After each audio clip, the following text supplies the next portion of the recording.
25-yard line as this offense gets set to take over. Atlanta now coming out on the field. And they're going to need another score. Got one last time, but still down here. When you're playing catch-up, every possession becomes crucial, doesn't it? It's vital. Get back out on the field, punch in the end zone again. They know it's not easy, but what they do have going for them, they did score the last time. They think they've got a good formula working. And what about the defense? Well, now you're just saying to yourself, okay, give up a score last time. What adjustments do we need to make to slow them down now and get the ball back for our own offense? Is it more pressure? Is it more zone? What do they have to do? They're trying to figure that out themselves. Let's see if they can figure that out right here. Caught on the right side by Jones. The 15 yards there on the catch and run.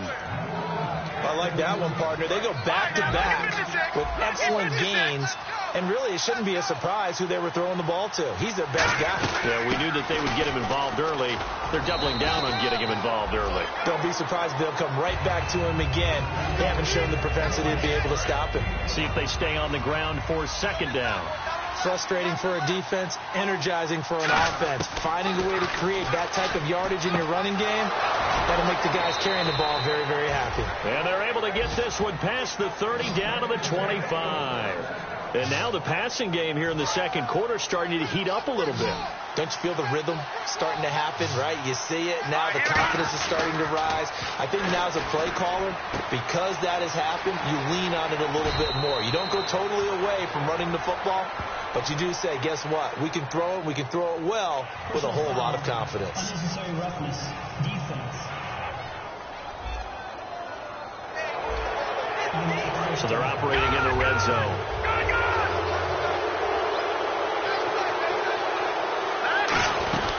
They'll look to run with Freeman. And he gets in. Touchdown, Atlanta. Devontae Freeman, his second touchdown on the season. And the Falcons have taken the lead. And they're able to run it in. It started with a battle in the trenches. They won there, and they got in.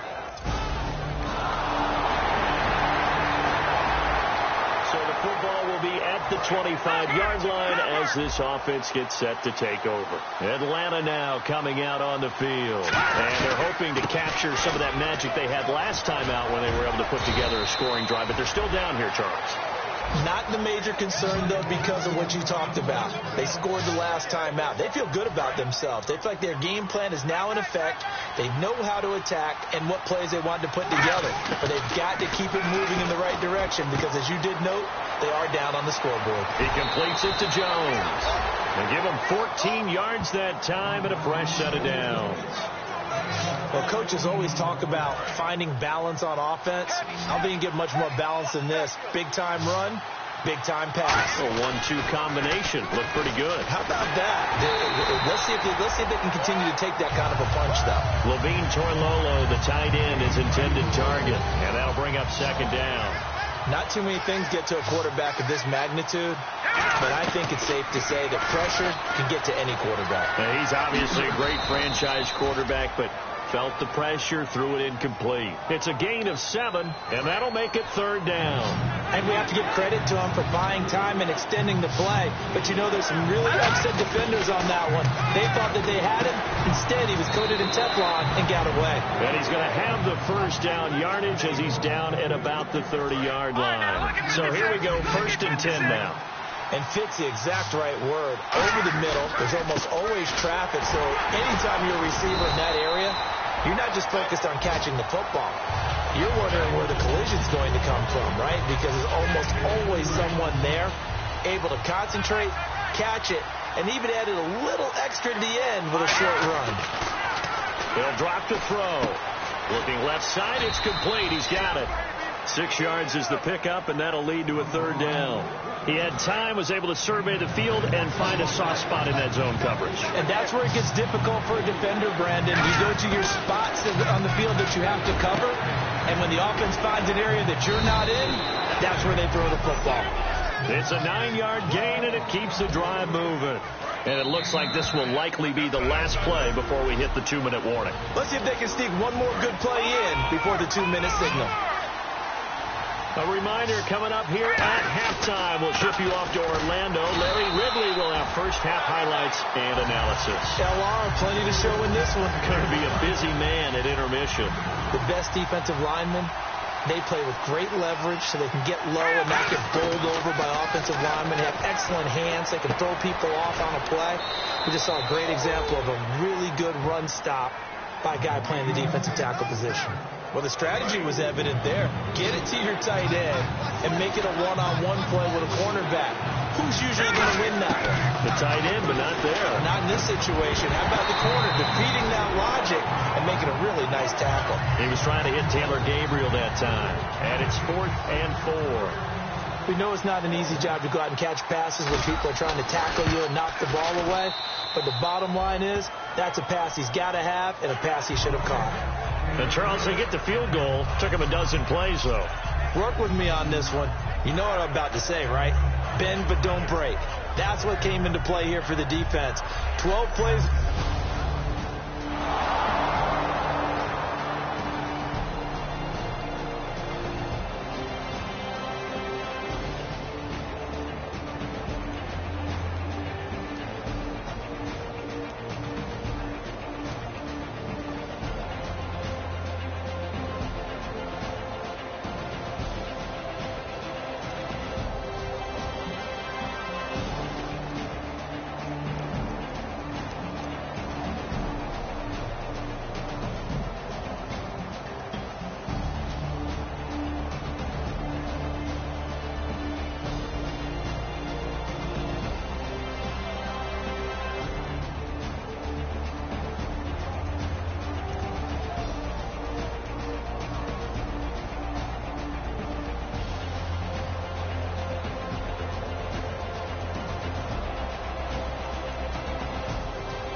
Offense ready to get back out there as they'll have the football to start the third quarter. And the Falcons now making their way back out onto the field. They'll run with Freeman here to begin the drive. And he's brought down, getting this one up to about the 35. Absolutely love the run right there. This guy's known for his quickness, but also for his speed. He's able to get to the second level almost before you blink if you give him any type of blocking. Always talk about slot receivers, and they're usually known as quicker than fast. In this case, we've got a guy who's quick and fast, and he used it to great advantage. Second down now after the pass completion.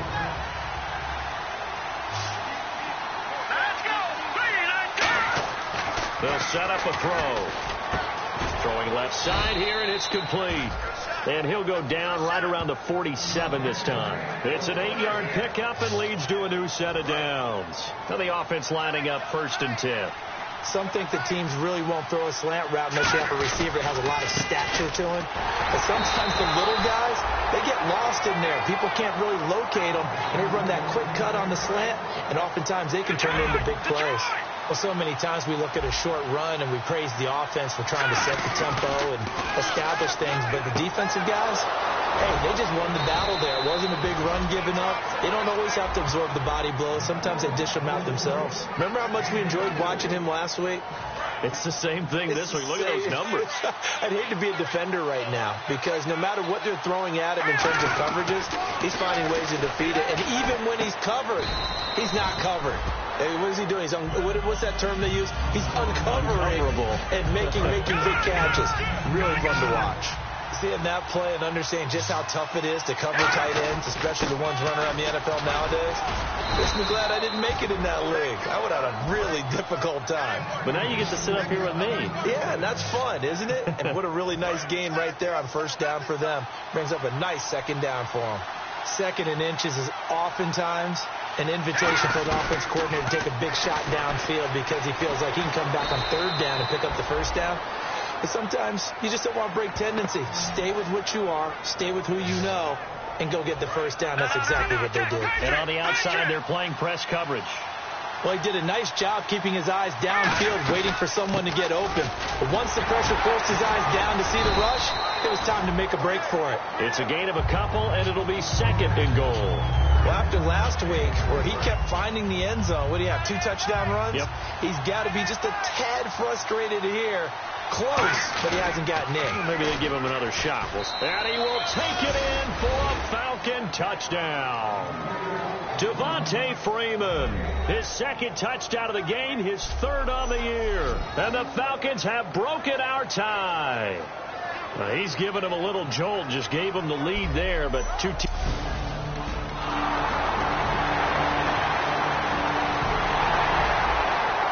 Football will be at the 25-yard line as this offense gets set to take over. Atlanta now coming out on the field. And that recipe on their last drive that resulted in a touchdown looked pretty good, so they'll be hoping to do that once more. And it takes me back to when we sat with the offensive coordinator and the head coach. They felt pretty good about their game plan and thought there were some holes in the defense, and they exploited them the last time out. Let's see if they can come back and put together a similar drive. And we'll see if they can do just that. And he'll slide down to avoid the tackle. And that one good for 16, and the drive will continue. Offensively, they liked their situation, so they tried to take a shot downfield, but no one was open. So it was tuck it in run time, and he picks up a first down. He'll look to throw. Connects with Sanu right side. A good pickup there. 8 yards on the first down completion. In recent years, the slot receivers really gained stature in the NFL because they could do so many things. Yes, they can line up wide like your normal wide receiver, but they have that kind of courage and toughness to run routes in the middle of the field and become dependable targets for their quarterbacks and move the sticks. Those guys are worth their weight in gold. Well, we just saw the recipe for success right there. Big body, strong, agile, playing with great leverage and hands. Not really able to be blocked on that play. Close things down inside. 17 yards on the pickup there and also a first down. I don't care how many times we see it. I still get a kick out of watching quarterbacks and receivers do the pass tree in pregame warm-up. But I always remember that when we go to practices, we see that after practices as well. They really tune it up, don't they? They tune it up. They know why they do it for these situations. First down. And they build that trust, and that's why they're able to find him in this type of a situation. Doesn't matter whether it's a zone coverage or man coverage, the drag route can be effective when it's run well. Another carry for the workhorse tonight, Freeman. And he'll be brought down at the 21, just shy of the 20 in the red zone.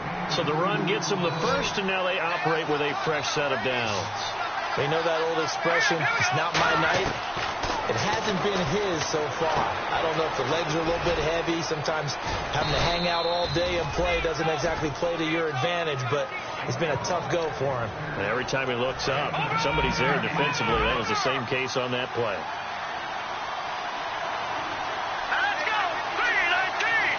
And it's first and goal now, but still 10 yards to go. And he'll take it into the end zone. Touchdown, Atlanta.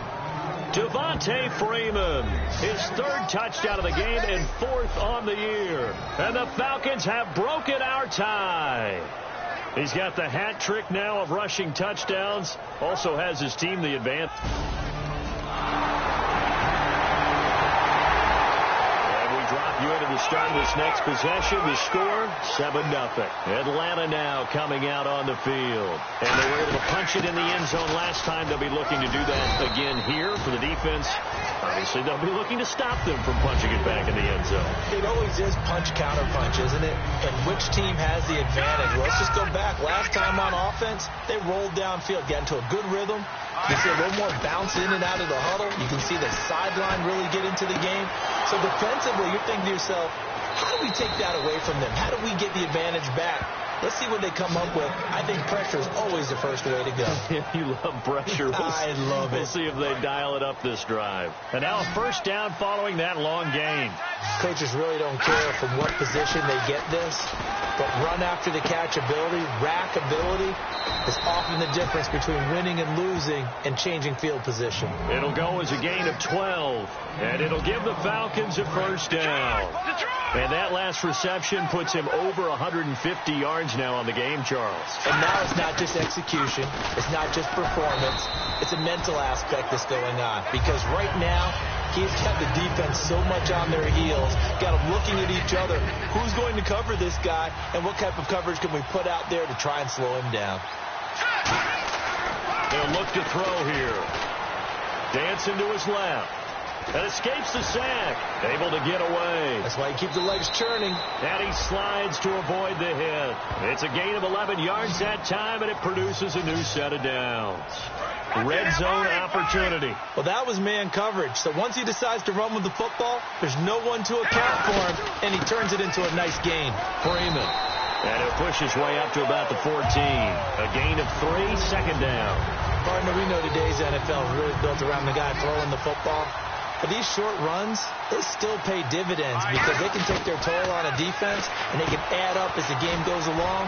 You control the clock, you control the ball, and that way you often control the game. It's a 10-yard gain there, and it sets him up now first and goal. And the offense can string something together, but they'll need to do it quickly here to try to get points on the board and win this game. And here we go on first and goal. And just a short gain that time as they're able to get him down. Time for a break. We'll come back and see how it all shakes out after this. Second and goal. Defense. And he gets in. Touchdown, Atlanta. Devontae Freeman with a career-high 4-touchdown game. And that rushing touchdown, his fourth, puts him just one shy of the NFL record in a single game. And we...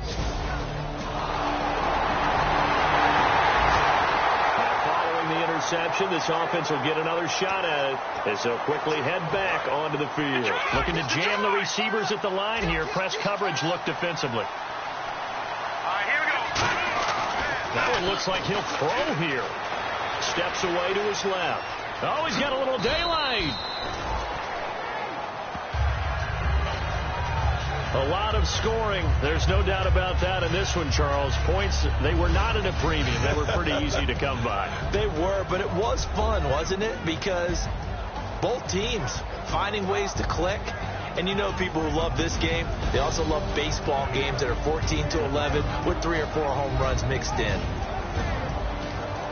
So for the Falcons, it's an ideal start as they move to 3-0 now on the young season. And they'll return home next week to take